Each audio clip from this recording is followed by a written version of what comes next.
नमस्कार दोस्तों, स्वागत है आपका मेरे YouTube चैनल पाइथन वाला में। आज मैं बनाने जा रहा हूँ कुछ हटके वीडियो जो कि है interesting fact about Python programming language. तो आइए दोस्तों शुरू करते हैं एक इंटरेस्टिंग वीडियो ट्यूटोरियल।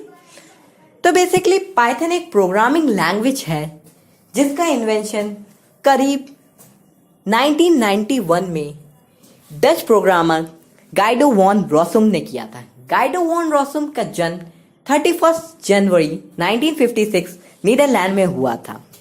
यदि मैं पाइथन की नेमिंग की बात करूं तो शायद आपको ये सुनकर हैरानी हो, पर यह सच है कि पाइथन का नाम किसी स्नेक वाले पाइथन पर नहीं रखा गया। ये गाइडो वॉन रॉसम की पसंदीदा BBC कॉमेडी सीरीज, जो उस समय की सबसे फेमस कॉमेडी सीरीज थी, ये मॉन्टी पाइथन फ्लाइंग सर्कस के नाम पे रखा गया है। शायद उन्हें पाइथन उस समय कुछ यूनिक लगा होगा, कुछ हटके लगा होगा, इसलिए उन्होंने अपनी प्रोग्रामिंग लैंग्वेज का नाम पाइथन रखा। आज हम पाइथन की पॉपुलैरिटी का अंदाज़ा सिर्फ इस बात से लगा सकते हैं कि आज वह गूगल की one of the most important official language में से एक है। आज पाइथन के users day by day increase होते जा रहे हैं।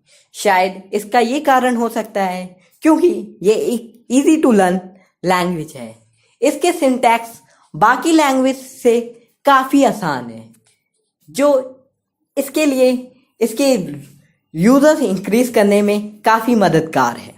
अगर हम एक दूसरी बात करें तो पाइथन एक ऐसी लैंग्वेज है जो स्प्लैट ऑपरेटर सपोर्ट करती है। स्प्लैट ऑपरेटर वह ऑपरेटर होते हैं जिनका प्रयोग अनपैकिंग ऑफ लिस्ट और डिक्शनरी के लिए होता है। सबसे खास बात है पाइथन की, जो सबसे हटकर है, सबसे अलग है, वो है टिम पीटर की the Zen of Python poem. यदि हम पाइथन में इंपोर्ट दिस इस टाइप करते हैं तो हमें टिम पीटर की the Zen of Python poem print होके आ जाती है। मुझे लगता है शायद आप जाके टाइप करके देखिए और कमेंट करके मुझे बताइए कि आपको the Zen of Python poem कैसी लगी। यदि आपको मेरी वीडियो पसंद आई हो तो चैनल को सब्सक्राइब करिए, वीडियो को लाइक करिए, शेयर करिए और बेल आइकन को दबाना ना भूलिए। Thank you for watching my video.